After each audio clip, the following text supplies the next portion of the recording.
Copyright notice. You are free to download and copy this work in audio format for replay in any audio or video mode, and I encourage you to do so and enjoy and learn.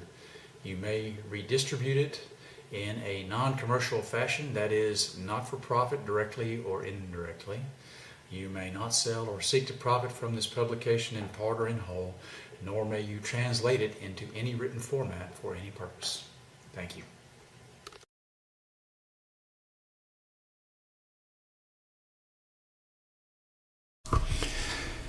Chapter 28 of the E-Novel, Preparedness Novel, When the Walls Came Tumbling Down, as read by the author. Genesis. The wind gently caressed us as we stood at the gravesite of our friends. Wednesday had been tragic, with all three of our churches holding services for far too many.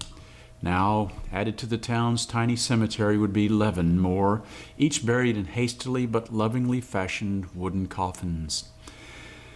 Each site was marked with a temporary wooden cross that had been made with care. Later we would try to fashion something more suitable from stone, but for now, these final resting places of our friends were marked with reverence, with love, and with much sorrow. Tim stood with us now, as did the rest of his men, the ones who had survived. I had found my old friend in the triage room at the fire station, trying to help us save his badly burned friend, Florian. The young man had lingered with us for only a short while before mercifully and quietly succumbing to death. That fateful day, 2 of the men who had been with me had died of their wounds as well, adding to my sorrow and sense of failure. No leader intends to bring any of their people back in a body bag, but our mission had been the most difficult, and I had lost 7 of the 18 I took with me. 5 immediately, and 2 had died of their wounds later. Tim had lost 4 of his men that day, and we were burying those brave men with honor here among our kinsmen, neighbors, and friends. His men, though, were not from our town, and yet had given their lives to help us. The town had unanimously agreed in the council meeting to find a way to keep and welcome these men here, to give them a place among us. Tim was currently squeezed in with me at my place, but later we would build him a cabin up on the north side of the mountain. During the first part of the collapse, any extra people who had been a burden because few in the world had prepared for anything beyond a few days' crisis. Now, though, it was different. Now we would be rebuilding and would need every person we could muster who was of a mind to do so. Looters and raiders would still be out there, fewer now, but also representing the more dangerous. The ones who were left were the ones who had learned, who had succeeded, and were more deadly, more dangerous, and more capable. Still, though, I suspected some would try to settle down.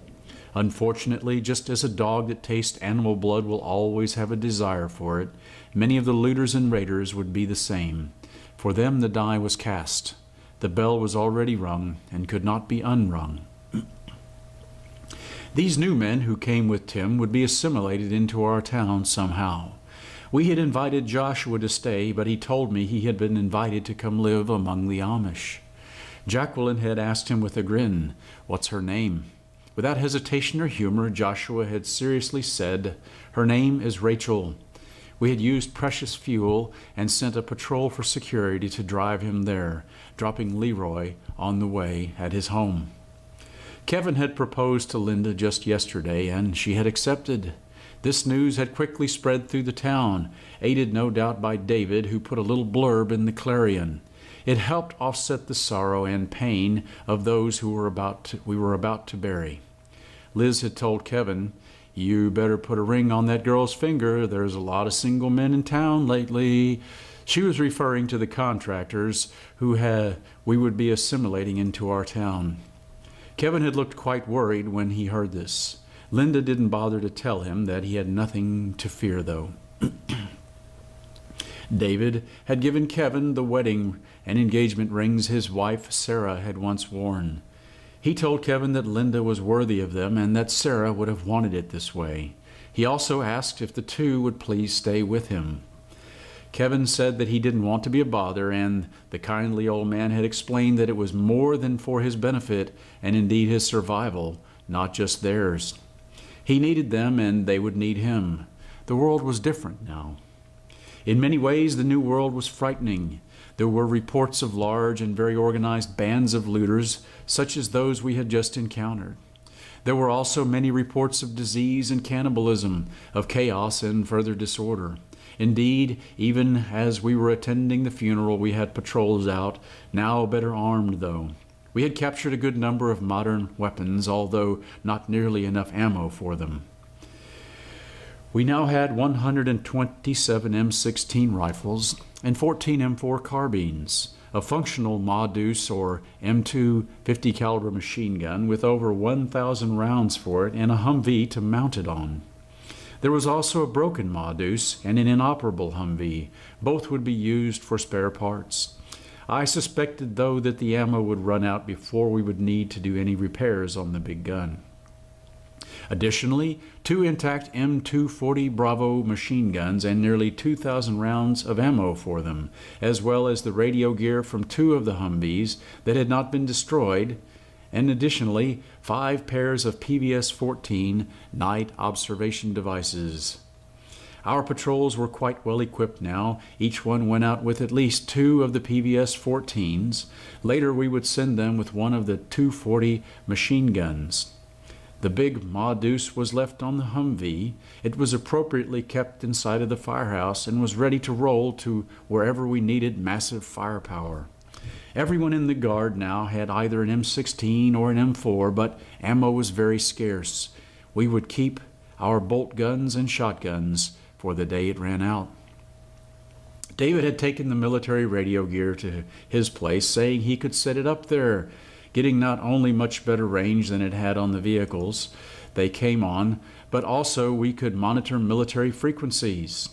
This would tell us not only of potential threats, but also of any relief efforts should they materialize. I highly doubted the latter. We had used the bulldozers to scrape out a big gash in the ground, and into this we laid the bodies of our enemies, not because we cared so much for them, but rather because we cared about us. That being said, after the battle we had left there abandoned and seriously wounded to die in the woods. We could not help them, but the people did not want to go out either and execute them. It would have been more humane to do the latter, but we had focused our efforts on helping our own wounded that day instead. They may have been brutal raiders, but we were a gentle and decent people who only wanted to survive and be left alone. The pit was dug on the site of the epic battle in Snorri's Field. Most of the town had come out to help, and we had gone through the pockets of the dead to find any identification. I had collected all of these up, and they were put into a metal box to be kept at City Hall. If anyone one day came looking for lost relatives, we could possibly help. After all, it wasn't the parents' fault that their child had turned to the life of an outlaw. For the sake of our own humanity and decency, we had erected a simple cross over the mass grave, and the Lutheran pastor had come out and held a brief burial ceremony there. Again, not for the sake of the dead, but for our own sake. We knew, just as I did, the value of underscoring our own decency and humanity in these times. We could not allow ourselves to descend into barbarism. We had to retain our civility when and where possible. Tim and his men had brought with them not only their weapons, including a 240 Golf machine gun, but also their immense experience. The Home Guard would hold elections for leaders next month, and I would be nominating Tim to head it up. His men would no doubt be elected for positions as squad leaders as well. I would have other things to focus on now. The rebuilding not only of our town, but of the area would require us to plan to reach out to the other towns. The federal government would be rebuilding soon as well, or so David had heard on the shortwave. That news was as heartening as it was frightening. I had no idea what to expect. Part of me hoped we would try to rebuild what we once had. Another part of me, though, knew that the same forces whose hidden hand had created this disaster, whose hands were always manipulating things to their advantage, had simply retreated like cockroaches into the woodwork. They would emerge as we tried to rebuild and try to wrap their slimy tentacles around our throats like the parasites they were and suck the life out of us all, even as we struggled just to survive. If that happened, we would need to be more than just strong. We would need to be organized as well. Show that we were capable of shaping the future, that we were not disparate little villages of peasants, but enclaves of strong and free citizens. Indeed, as I looked at the people at the funeral, I could sense something had changed. Now that they had fought and risked their lives to defend their little town, it meant a lot more to us all. It also meant we would fight for it again if necessary, and I intended to do what I could to see that the fight remained a peaceful one. I would make sure that the nation we rebuilt was as close to the constitutional republic that our founding fathers had once envisioned. A land of liberty and freedom for all people again. For all of us, not just for the wealthy and the politically connected. Not just for the manipulators and schemers whose reckless greed and lust for power had pushed the world over the edge last time. I chuckled when I thought that at least this year I would not have to get my vehicle inspected, and that my property tax would probably be paid for in firewood and eggs. The tendency after a big fight or event is to sit back on your laurels and rest. While a little rest was good, I still had to ensure that we stayed alert. I had led a small patrol to recon the site of the looters recently. We had found several of the buses abandoned and torched. The remainder of the attackers had disappeared. I had half hoped to find them, but then realized we were in no condition to go picking a fight. We had lost precious people and shot a lot of ammunition. None of this was replaceable. Thus, my duties would be a little accelerated for the near future.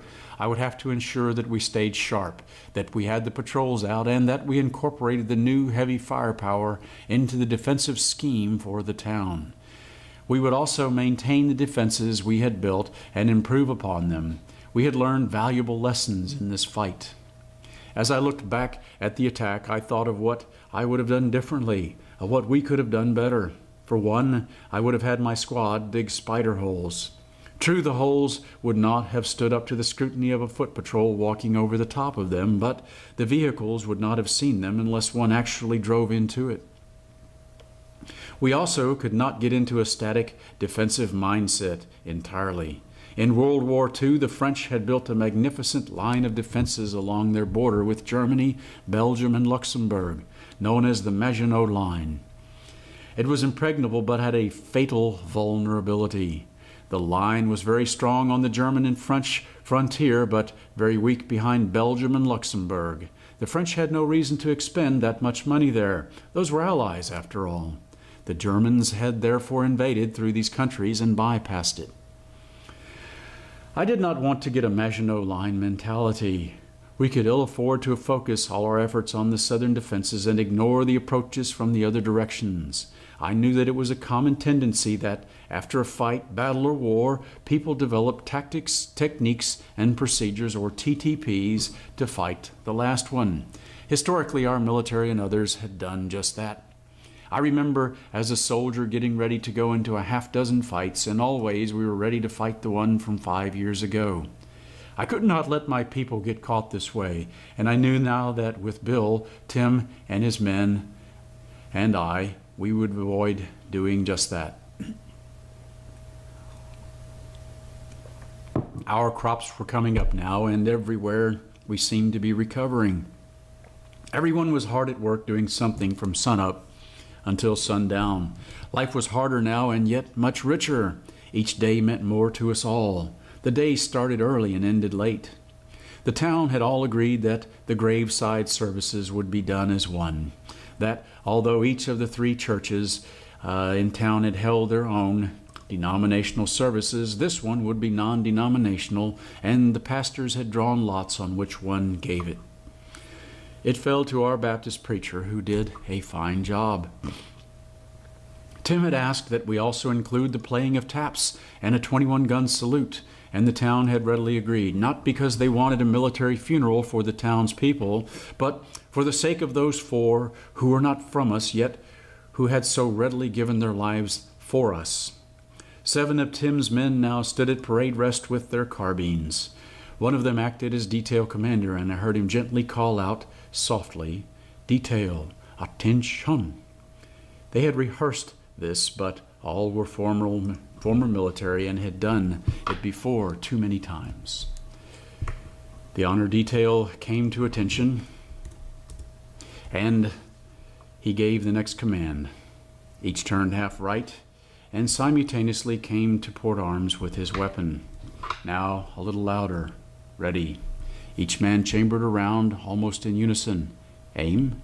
They put the rifles into their shoulders, aiming, and selector switches rotated to fire. Fire. Almost in unison they fired, went to safe, then came back to port arms. Ready. This time they did not chamber, but stood ready. Aim. Rifles to shoulders. I heard a woman sob a little, and in the distance I could hear a dog barking. Fire. Again in unison they fired. Ready. More tears in the crowd. Aim. Rifles pointed again to the sky for the final volley, and the weapons fired one last time to salute their fallen comrades. The funeral leader had them face half left, and they presented arms as he saluted. The chaplain had brought a CD player along, and it crackled a second before taps began to play. I felt a tear run down my face and knew that others also joined me in shedding them for all of our friends right now. The lonely refrain seemed to echo not only across the graveyard but into the woods and valley. I thought of how many times before they had played for so many others. I remembered a saying that was true of all this day. All gave some, and some gave all.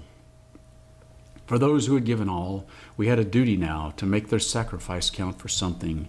I knew we would. We would do our best to do more than survive. We would thrive. The end.